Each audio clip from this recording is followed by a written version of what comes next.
Want to get rich? Go to Washington.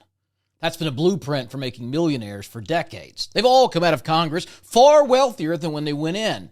And today I'm going to cover the very best. Today you're going to learn the Nancy Pelosi method of getting rich while in office. Psst. Spoiler alert. The secret? Insider trading. Yes, despite earning a congressional salary of just $174,000 a year, Pelosi is worth an estimated $261 million. Over the last decade and a half, she has vastly outperformed the stock market. Her returns dwarf those of Warren Buffett, Bill Ackman, and pretty much every hedge fund on Wall Street. There is a publicly traded fund called the Unusual Whales Subversive Democratic Trading ETF, which aims to copy the investments made by Democratic members of Congress. If you had any question, this is a widespread problem and common knowledge. The ticker symbol for this ETF, NANC. That's right. The ticker symbol is Nancy. And as of this recording, investors have put $229 million into shadowing her trades. But hey, let's give her the benefit of the doubt. Maybe Nancy is just a talented stock picker. Perhaps she has a God-given talent for spotting undervalued and pre-breakout equities. Doubtful. And listen, it would be one thing if she had a couple of big wins, maybe a year or two where she beat the stock market. But folks, this has been going on for more than a decade. Today, it is an open secret on Capitol Hill. She has been called out by everyone from the news to that kid at the DNC with the pencil-thin arms on hidden camera to the President of the United States. The proposed bill that would ban members of Congress from trading stocks is named the Pelosi Act, for God's sake. And the evidence? It's overwhelming. A site called QuiverQuant runs the Nancy Pelosi strategy, which mirrors her portfolio. It is up 732% since 2014, more than triple that of the S&P 500 index. Her compound annual growth rate tops that of Warren Buffett across his career. And again, not just in a year, over a couple of years, but for nearly 2 decades she has been doing this. In 2011, she bought shares of Visa in the initial public offering. Now, IPO shares are hard to come by. You typically have to be either very well connected or very wealthy to get your hands on them. But Pelosi did. She bought 5,000 of them at $44 each.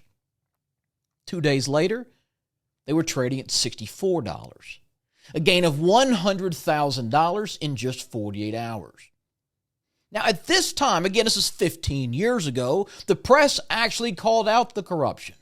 News outlets detailed Visa's attempt to influence Pelosi in her position as Speaker of the House. 60 Minutes even did an investigative report. She was never even reprimanded.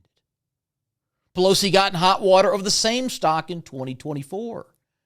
She and her husband sold all of their Visa stock just weeks before a Department of Justice lawsuit was filed over the company's monopoly and deceptive practices used to control the debit card market. Think she might have had a clue that was coming. In March of 2021, she invested $5 million into Microsoft stock. 2 weeks later, the Army announced a $22 billion federal contract with Microsoft to produce augmented reality headsets. The stock shot up, and she made a fortune. But again, these are not isolated instances.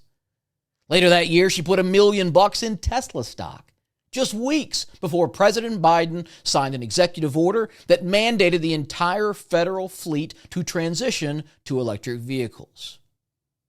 Now, when she really has a juicy tip, when she wants to squeeze that lemon for all it's got, she goes in big. She uses leverage with something we call stock options. Now, options are, if you're not familiar, there's sort of a all or nothing bet. It is a time-sensitive bet that a stock is going to make a big move very quickly. If it doesn't, you lose all of that money. So these are instruments where you would only do it if you were fairly certain something was about to come. It's a very, very risky bet. And that's what she did with NVIDIA in 2022.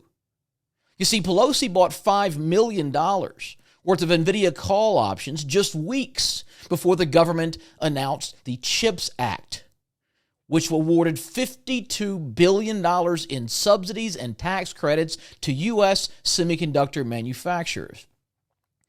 Pelosi was, of course, actively involved in not only drafting that legislation, but also getting it passed. Let's not forget, she was still Speaker of the House at that time.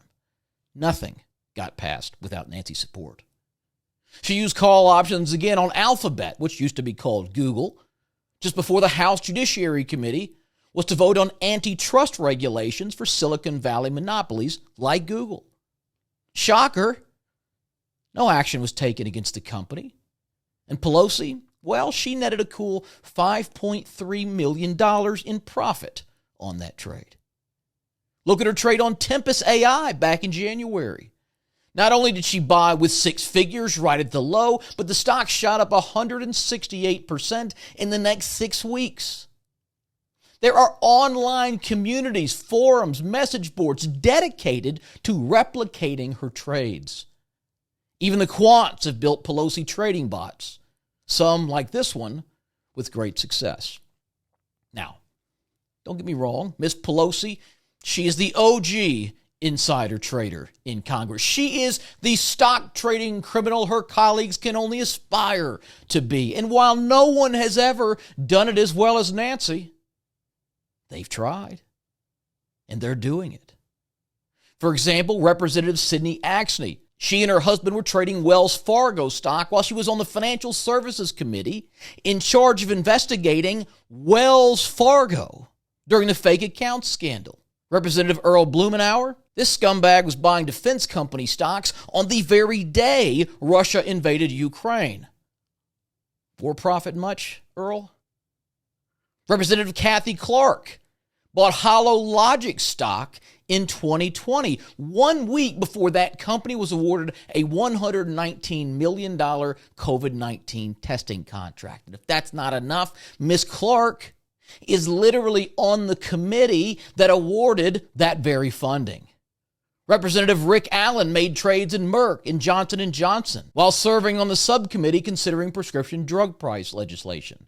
Representative Pat Fallon, this guy bought Microsoft stock just before the government awarded a $10 billion cloud computing contract with the Pentagon to Microsoft. Then the guy sells the stock right before the government cancels that contract. Folks, it is an epidemic in Washington. I mean, the data is irrefutable. Look at these numbers. Look at this graph. On the left, these are the returns of the top hedge funds on Wall Street in 2024. Now, hedge funds are where the ultra wealthy go. These are the best of the best. These funds are run by teams of Ivy League blue buds with PhDs and masters in business. They have contacts, connections, information the average investor like me could only dream of. These are the creme de la creme. These are the top dogs. And what you're looking at here are the top performers out of that group. This is the best any of them did. On the right, there you see more than a dozen members of Congress, Republican and Democrat, man and woman, young and old, all of who beat every single one of these hedge funds. And look at these numbers. They didn't beat it by a little. They're not 2 or 3 points ahead. Other than Rubric Capital, the top hedge fund, these guys did 59, 54, 52, most in the 40s and 30s. They're phenomenal returns over there in the left, in the blue. But look at Congress. You got half a dozen of them in the 40s. You got guys, several making 60+% a year. Susan Collins made 77. Pelosi made 70%, 95, 98, 105. David Rouser, what are you doing to make 149% in a year? Warren Buffett's been doing this for 70 years. He's the best that's ever played the game, and he's never had a year that well. You're telling me that these random members of Congress popping off a couple trades in their Robinhood account from their cell phone in between meetings are outbesting the best of the best of the best? Impossible. Folks, they cheat. They all cheat. And you're allowed to cheat when you're the one that makes the rules. They're not going to prosecute themselves. They are not going to pass a bill banning themselves from trading stock. That would be giving up their honey hole. Will it happen one day? Sure. There's going to be another loophole they exploit, just like they have every time before. They passed the Stock Act in 2012 trying to end this. All it made them do was report their trades. They get 30 days to do so, and if they don't, guess what? It's a $200 fine. Pelosi's making $3 million a clip on these trades. Do you think she gives a crap about a $200 fine? Of course not, and neither do the rest of them. Now, luckily, and really the only silver lining to all of this is the fact that they do have to report their trades, which means that you and I, regular investors, if you know how to look, can follow these trades. As long as they report them quickly enough, you can see what stocks they buy, you can take their advantage, their edge, and use it for yourself. And this applies not just to congressional insiders, but corporate insiders as well. If you've got a little pharmaceutical company right in the middle of stage 2 clinical drug trials, and then suddenly the CEO, the CFO, half the board, the chief medical officer, the in-house counsel, all are putting 6 figures, 7 figures apiece into their own company stock with their own money all at once for the first time in years, don't you think maybe they might know something you don't? Well, they do. And in fact, this strategy of piggybacking insiders, both Congress and executives alike, has been proven to vastly outperform the market. In fact, I've got some training videos that show you how to do it. They're free. They're on YouTube. You'll probably see one of the links right here. I don't know, but click on the channel there. I've got it all laid out. You can track this stuff on your own. Is it fair? No. Is it corruption? Absolutely. It's not ethical. I'm surprised it's legal, but it is. And until there is some major reform, probably driven through outright rage by the voters, until their re-election is at stake, this is not likely to change. So in the meantime, like they say, if you can't beat them, join them. Follow their trades. Track what Pelosi's buying. Wait till you see half the executive board piling into a stock at 7 figures for a piece for the first time in 5 years. Do that, and I just about guarantee you'll see a couple of home run trades yourself. Now, if you haven't already done so, hit that subscribe button down there in the corner. That way, you'll see these videos pop up in your YouTube feed. We can alert you when these politicians and insiders are heavily buying individual stocks, and hopefully you can profit right alongside them.